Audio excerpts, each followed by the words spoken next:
Hello dear friends, welcome to exam Guruji. आज से हम आपके लिए थ्योरी बेस की सीरीज जो है उसको शुरू कर रहे हैं। ये हमारा फर्स्ट पार्ट है, एक डेमो पार्ट के तौर पर हम इसको डिस्कस कर रहे हैं। अगर आपको ये पार्ट बहुत ही अच्छा लगता है तो हम इस सीरीज को कंटिन्यू रखेंगे, अदरवाइज ये हमारा लास्ट ही पार्ट रहेगा। आपको कमेंट बॉक्स में कमेंट करना है कि इसी तरह की वीडियो जो है नेक्स्ट पूरी ही हमारे सिविल इंजीनियरिंग के जितने भी सब्जेक्ट बनते हैं, 12-13 जितने भी सब्जेक्ट हैं, उन सभी को करवा दीजिए। तो मैं इस सीरीज को कंटिन्यू रखूंगा, तो आप कमेंट बॉक्स में कमेंट जरूर कर सकते हैं।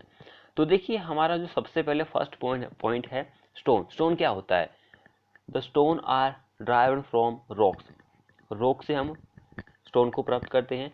Which form the earth crust have no definite shape होती है, उसके पास कोई भी केमिकल कंपोजिशन नहीं होता है। बट आर मिक्सचर ऑफ 2 और मोर मिनरल। बट क्या मिक्सचर किसका होता है? दो या फिर दो से ज़्यादा मिनरल का मिक्सचर होता है जो स्टोन होता है। अब यहाँ पे जो स्टोन या फिर रॉक होती है उसको क्लासिफाइड किया गया है 3 पार्ट में।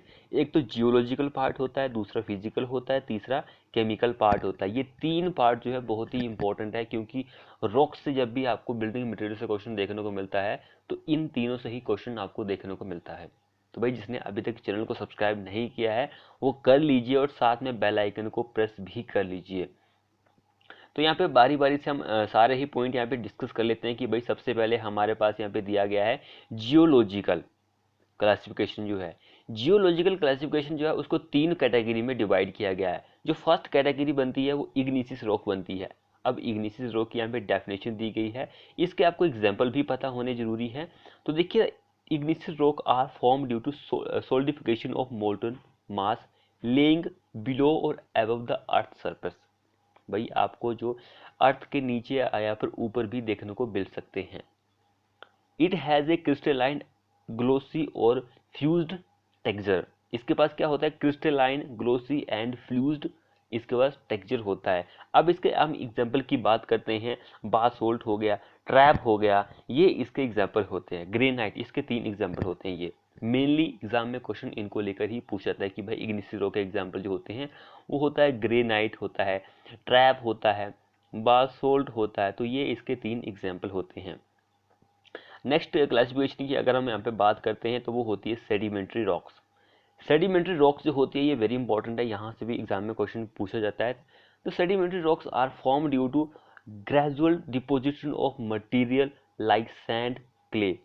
ग्रेजुअल डिपोजिशन ऑफ, धीरे धीरे, यानी कि जो डिपोजिट होता है मटेरियल लाइक सैंड एक्सेट्रा, उनसे जो रॉक बनती है उसको आप सेडिमेंट्री रॉक्स बोलते हैं। Generally by setting water. These are also called stratified. इसको आप आल्सो स्ट्रेटिफाइड रॉक्स भी बोल सकते हैं। ये एक सेकेंडरी रॉक होती है, इसको सेकेंडरी रॉक के नाम से भी जाना जाता है। Because these are form in layer. इसको आप स्ट्रेटिफाइड रॉक बोलते हैं बिकॉज उसका कारण है कि rocks are form in layer. जो रॉक होती है वो लेयर में बनी हुई होती है। लाइमस्टोन, सैंडस्टोन जो बिलोंग करते हैं वो इसी की कैटेगरी में ही बिलोंग करते हैं। तो ये बहुत ही इंपॉर्टेंट पॉइंट है। अगला लास्ट है मेटामॉर्फिक, जियोलॉजिकल से मेटामॉर्फिक रॉक्स। मेटामॉर्फिक रॉक आपको पता है कि भाई, form due to alteration of original structure under heat and excessive pressure. इसका एग्जांपल जो होता है वो मार्बल होता है। ये इंपॉर्टेंट है क्योंकि मार्बल जो होता है वो मेटामॉर्फिक रॉक्स का ही एग्जाम्पल होता है। ये पार्ट जो आपको हमारी वेबसाइट पर एज ए पीडीएफ के रूप में मिल जाएगा, आप वहाँ पे देख सकते हैं भाई। तो देखिए, फिजिकल क्लासिफिकेशन जो होती है उसको 3 कैटेगरी में डिवाइड किया गया है। एक होती है स्ट्रेटिफाइड रॉक, दूसरी होती है अनस्ट्रेटिफाइड, तीसरी जो होती है वो फोलिएटेड रॉक्स होती है। लेकिन हम यहाँ पे डिस्कस सिर्फ स्ट्रेटिफाइड एंड अनस्ट्रेटिफाइड किया है, क्योंकि एग्जाम में क्वेश्चन इन दोनों से ही पूछा जाता है। तो ये स्ट्रेटिफाइड जो होती है इसको आल्सो नाउन आप बोल सकते हैं सेडिमेंट्री रॉक्स। जो अनस्ट्रेटिफाइड होती है वो इग्निस रॉक बोल सकते हैं आप। तो देखिए, stratified rocks are those which exhibit distinct layer which can be separated. भाई, इसमें लेयर आपको देखने को मिलती है। Limestone, slate, sandstone are example of stratified rocks. इसके एग्जाम्पल लाइमस्टोन, सैंडस्टोन, स्लेट इसके एग्जाम्पल होते हैं। इस पॉइंट को आप याद रखिए। फिजिकल में हमारा जो सेकंड पार्ट है वो आता है अनस्ट्रेटिफाइड का। तो ये रॉक जो होती है are those which do not show any sign of the strata and cannot be easily split into slab. The granite and marble example of unstratified rocks.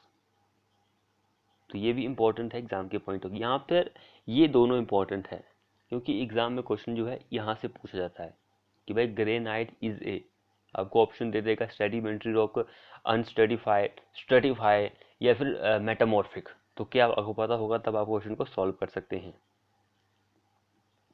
अब थर्ड जो क्लासिफिकेशन है वो है केमिकल क्लासिफिकेशन।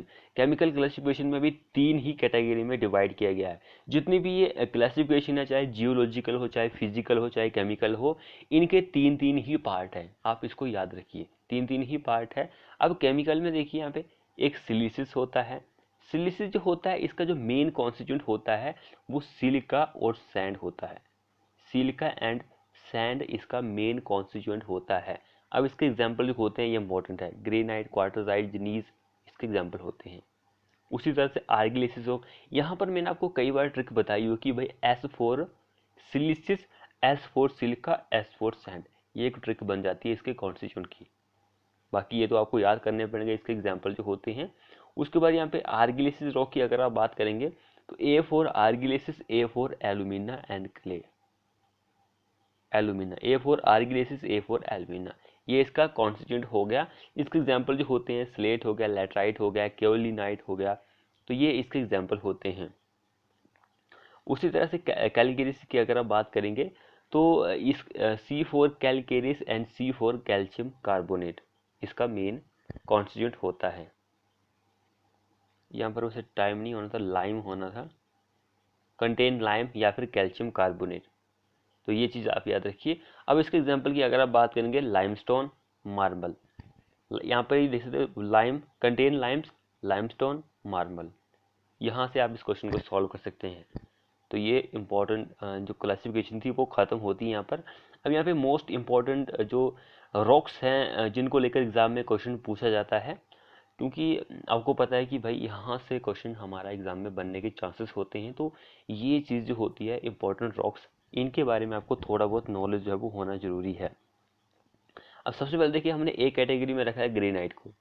ग्रेनाइट अभी पीछे हमने discuss किया है कि भाई वो एक इग्निशियस रॉक है, ये बनी हुई होती है क्वार्टर्स, फेल्सपर एंड माइका, ये 3 मिनरल की ये बनी हुई होती है। इसकी स्पेसिफिक ग्रेविटी की अगर आप बात करेंगे 2.64 होती है। कंप्रेसिव स्ट्रेंथ की बात करेंगे 70 से लेकर 130 मेगा न्यूटन पर मीटर स्क्वायर इसकी कंप्रेसिव स्ट्रेंथ होती है। ये पॉइंट इंपॉर्टेंट है एंड ये पॉइंट भी इंपॉर्टेंट है। बाकी ये तो एग्जाम में कई बार पूछा गया है, ये भी पूछा गया है, बाकी ये भी इंपॉर्टेंट है, एक तो बार शायद ये भी पूछे गए हैं।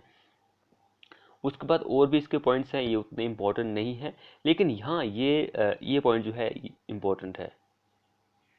ए fine granite offer high resistance to weathering.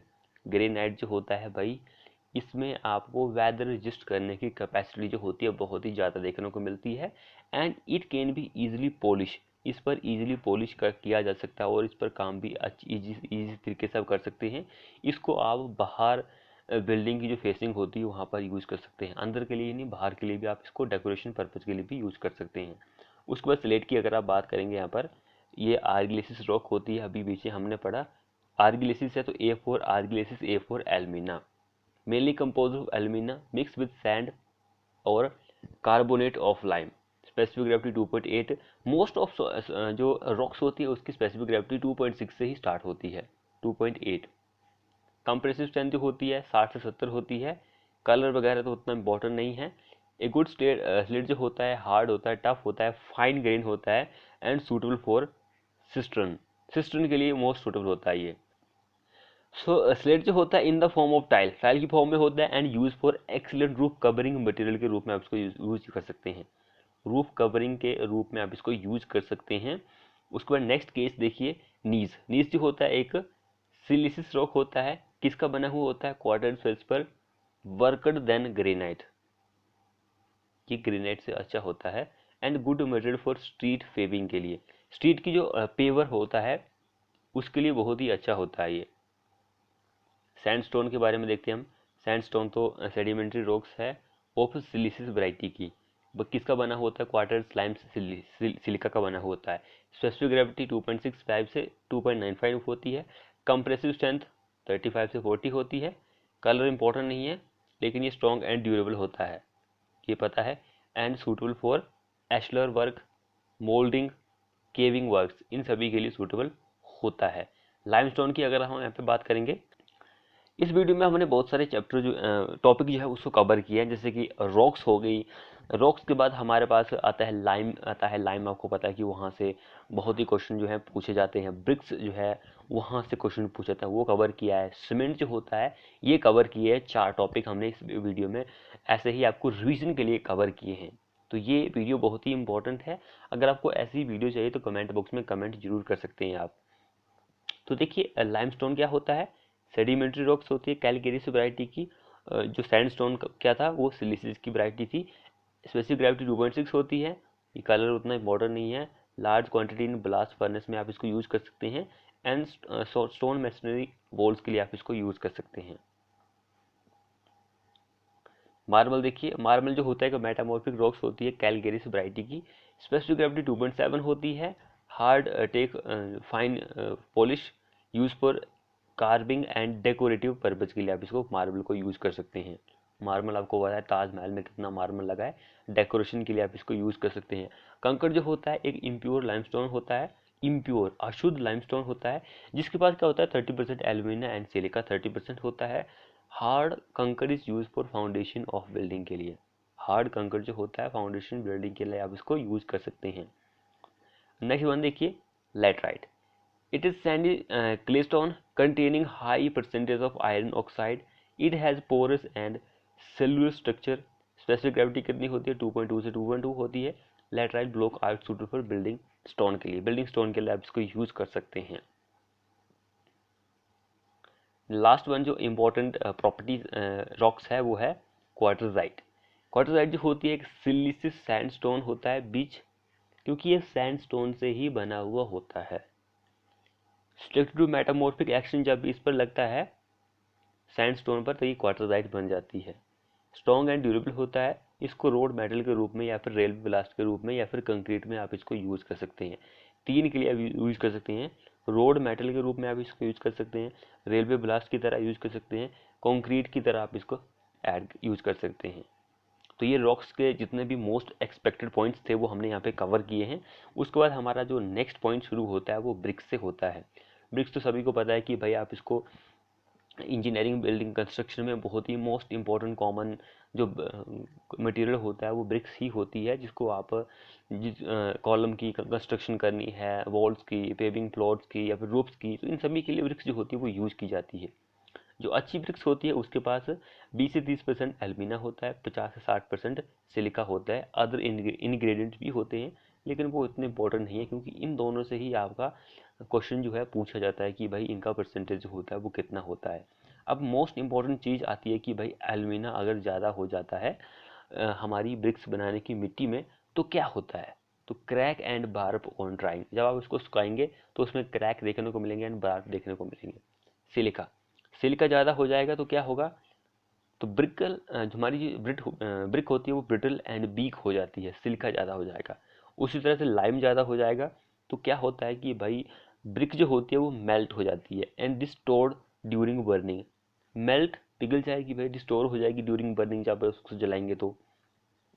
Efflorescence जो है वो भी इम्पोर्टेंट है। एफ्लोरेंस जो होता है तो एफ्लोरेंस जो होती है ये आपको जो देखने को मिलती है अगर आपकी मिट्टी में pyrite and water use for pugging the clay contain gypsum. Clay में अगर जिप्सम है तो आपको जो है एफ्लोरेंस देखने को मिलती है। एफ्लोरेंस की डेफिनेशन आप पढ़ सकते हैं पढ़ना चाहे तो। उसके बाद ब्रिक्स के कुछ इंपॉर्टेंट पॉइंट हैं कि भाई इसके लिए जो टेम्परेचर आप यूज़ करते हैं वो 1000 से 1200 डिग्री होता है सेल्सियस। कई बार आपको 900 से लेकर 1200 से भी ऑप्शन भी देखने को मिला है, तो ये भी सही है लेकिन मोस्ट इम्पॉर्टेंट यही होता है। एंड इसकी जो bricks after burning in kiln required 12 days to cool down for unloading. 12 दिनों तक आपको इसको ठंडी करनी पड़ती है अनलोडिंग के लिए। अब आपको पता है कि ब्रिक्स जो होती है उसको बहुत ही कैटेगरी में डिवाइड किया है, लेकिन मोस्ट कॉमन जो होती है फर्स्ट क्लास जो ब्रिक होती है वो आपको पता है कि आप बहुत ही इसको फर्स्ट क्लास की बिल्डिंग के लिए यूज़ कर सकते हैं। इसकी कोई भी परफेक्ट रेक्टेंगुलर शेप नहीं होती है, यूनिफॉर्म रेडिश कलर होता है इसके पास। The brick should not absorb water more than 20% of its own dry weight after 24 hour immersion in water. ये चीज़ इंपॉर्टेंट है 20%। And minimum compressive crushing strength जो होती है ये भी इंपॉर्टेंट है 10.5। तो ये इंपॉर्टेंट है एग्जाम के पॉइंट ऑफ व्यू से। उसके बाद सेकंड क्लास की ब्रिक जो होती है 22% पानी एब्जॉर्ब करती है। इसकी कंप्रेसिव स्ट्रेंथ की अगर आप बात करेंगे सेकंड क्लास की जो होती है 7.5 होती है। उसके बाद थर्ड क्लास की जो होती है ये भी 25% करती है। इसको कॉमन ब्रिक्स भी बोल सकते हैं। इसकी जो कंप्रेसिव स्ट्रेंथ क्रशिंग स्ट्रेंथ होती है वो 3.5 होती है। अदर ब्रिक्स जो इम्पोर्टेंट है वो यहाँ पर इम्पोर्टेंट जो होती है रिफ्रैक्टरी ब्रिक्स होती है, क्योंकि यहाँ से क्वेश्चन जो है आपके एक दो बार एग्जाम में पूछे गए हैं। रिफ्रैक्टरी ब्रिक्स जो होती है वो हाई टेम्परेचर को रजिस्ट करने की कैपेसिटी रखती है। इसके पास क्या होता है, लो कोएफिशिएंट एक्सपेंशन होता है एंड कॉन्ट्रैक्शन भी कम ही होता है। रिफ्रैक्टरी ब्रिक्स को 3 पार्ट में डिवाइड किया है, acid brick, basic brick, neutral bricks. Acid brick की अगर आप बात करेंगे इसमें 2 पार्ट में डिवाइड किया है, फाइव ब्रिक, सिलिका ब्रिक। उसी तरह से बेसिक ब्रिक्स जो होती है उसको 3 पार्ट में डिवाइड किया गया है, magnesite brick, dolomite brick and bauxite brick. उसी तरह से हमारे पास यहाँ पे एक आती है न्यूट्रल ब्रिक्स, इसको भी 3 कैटेगरी में डिवाइड किया है, एक क्रोम ब्रिक, दूसरा Chrome magnesite and third one is spinal brick. तो ये 3 पार्ट में डिवाइड किया गया है न्यूट्रल ब्रिक्स को। ये चीज़ भी इंपॉर्टेंट है एग्जाम के पॉइंट ऑफ व्यू से।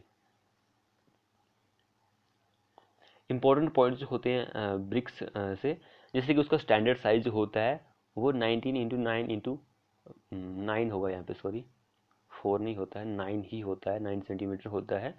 तो स्पेसिफिक ग्रेविटी जो होती है इसकी 2 होती है, अबाउट 2 होती है इसकी स्पेसिफिक ग्रेविटी होती है।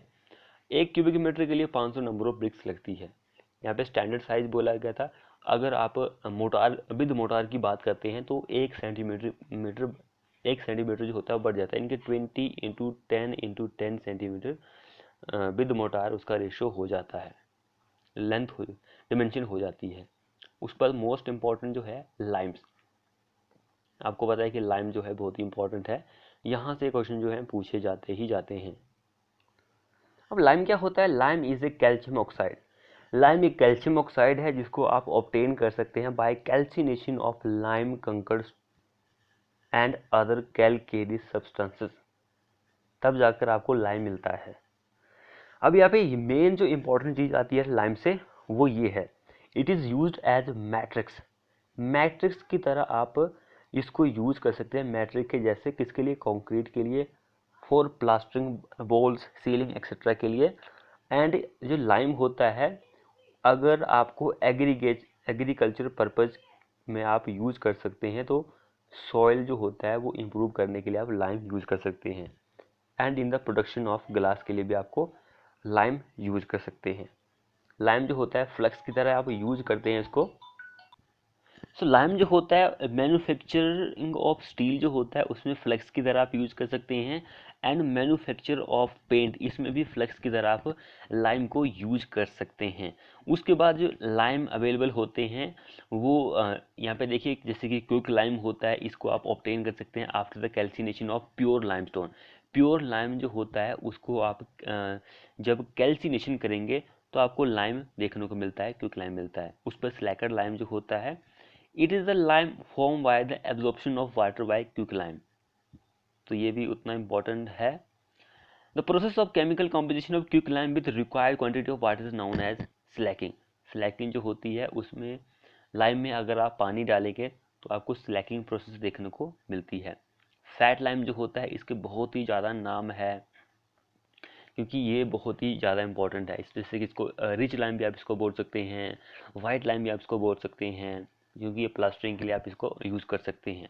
इसके पास हाई प्लास्टिसिटी होती है एंड हाई कैल्शियम ऑक्साइड होता है 95% तक। बाकी जो 5% बचती है वो इम्प्योरिटीज बचती है। It is very long time to develop adequate strength, बहुत ही टाइम लगता है स्ट्रेंथ के लिए। इसको वाइट वॉशिंग प्लास्टरिंग के लिए आप इसको यूज़ कर सकते हैं। उसके बाद हाइड्रोलिक लाइम होता है, ये बहुत ही ज़्यादा इंपॉर्टेंट है। हाइड्रोलिक लाइम जो होता है which has small quantity of silica, aluminium and iron oxide which are chemical combination with calcium oxide. It can set and become hard even in the absence of carbon dioxide and can set under water. Hydraulic lime जो होता है वो पानी के अंदर भी set हो सकता है, and in the presence of carbon oxide, इनकी वजह से भी ये सेट हो सकता है। अब जो हाइड्रोलिक लाइम होता है वो डिपेंड करता है percentage of clay impurities in the form of silica, alumina and iron oxide. तो ये देखिए फीबली हाइड्रोलिक लाइम जो होता है 5 to 10% क्या होती है इसके पास इम्प्यूरिटीज होती है। मॉडरेट हाइड्रोलिक लाइम जो होता है 10 to 15-20-25% इम्प्यूरिटीज होती है। इमिनेंटली हाइड्रोलिक लाइम जो होता है 25 से 30% इसमें क्या होती है इम्प्यूरिटीज होती है। लास्ट वन जो है पुअर और लीन लाइम जो होता है, it is lime which contain more than 30% of clay impurities in the form of silica aluminum oxide, 30% impurities होती है। नेक्स्ट जो है हमारा सीमेंट है। सीमेंट आपको पता है कि क्या होता है, एक बाइंडिंग मटेरियल होता है। इसमें जो कॉन्स्टिट्यूएंट होते हैं, लाइम देखिए 63% होता है, silica 22%, alumina 6%, iron oxide 3%, magnesium oxide 2.5%, sulphur trioxide 1.5, less than loss of ignition जो होता है 1.5% ये भी होता है। अल्कलीज जो होती है 0.5% होती है। अब देखिए lime, silica and iron oxide ये तीनों क्या होते हैं, स्ट्रेंथ देते हैं सीमेंट में। आयरन ऑक्साइड जो होता है वो कलर भी देता है, रेड कलर प्रोवाइड करता है, ब्रिक्स में भी रेड कलर ही प्रोवाइड करता है। एल्यूमिना जो होता है वो आपको क्विक सेटिंग देता है। अल्कलीज जो होती है व्हेन इन एक्सेस में प्रेजेंट होगी तो ये एफ्लोरेंस का कारण बनती है। अब मैन्युफैक्चरिंग प्रोसेस जो होती है वो क्या क्या होती है उसमें देखिए, manufacture of cement consist of grinding the raw material, grinding the raw material likes हो गया कैलकेरियस एंड आर्गिलेसिस स्टोन हो गया containing silica, alumina and iron oxide and mixing them intimately in a certain proportion and it is burned in large rotatory kiln at a temperature about 1500 degree Celsius पर आप इसको जलाते हैं। Gypsum जो होता है 1 से 3% इसमें ऐड किया जाता है in order to lengthen the initial setting time of cement, यानी कि सेटिंग टाइम बढ़ाने के लिए जिप्सम ऐड किया जाता है। उसके बाद बॉक्स कंपाउंड जो होते हैं सीमेंट के, ट्रीकैल्शियम सिलिकेट 4% होता है, tricalcium silicate 32%, tricalcium aluminate 10.5% and tetracalcium aluminate ferrite जो होता है वो 9% होता है। ये बॉक्स कंपाउंड जो है बहुत ही ज़्यादा इंपॉर्टेंट है। अब मोस्ट इंपॉर्टेंट जो है टेस्ट ऑफ सीमेंट, सीमेंट के जो टेस्ट होते हैं वो इंपॉर्टेंट है। सबसे पहले हमारे पास फाइनेस टेस्ट होता है। फाइनेस टेस्ट जो होता है वो क्यों करते हैं, check the proper grinding of cement के लिए। The fineness of cement is tested either by sieve method, sieve method के द्वारा फाइनेस ऑफ सीमेंट को पता कर सकते हैं, या फिर एयर परमेबिलिटी मेथड के द्वारा चेक कर सकते हैं। नेक्स्ट पॉइंट क्या बोल रहा है, percentage of residual left after sieving good Portland cement in 90 micron Indian standard sieve should not exceed 10%। जो रेजिडुअल बचता है वो 10% से एक्सीड नहीं होना चाहिए। अगला देखिए, गुड पोर्टलैंड सीमेंट जो होता है उसकी स्पेसिफिक सरफेस जो होता है वो लेस देन होना चाहिए 22-50 सेंटीमीटर स्क्वायर पर ग्राम। उसके बाद कंसिस्टेंसी टेस्ट होता है सीमेंट के ऊपर, तो उसको लेकर भी आपके जितने भी पॉइंट है वो इम्पोर्टेंट है।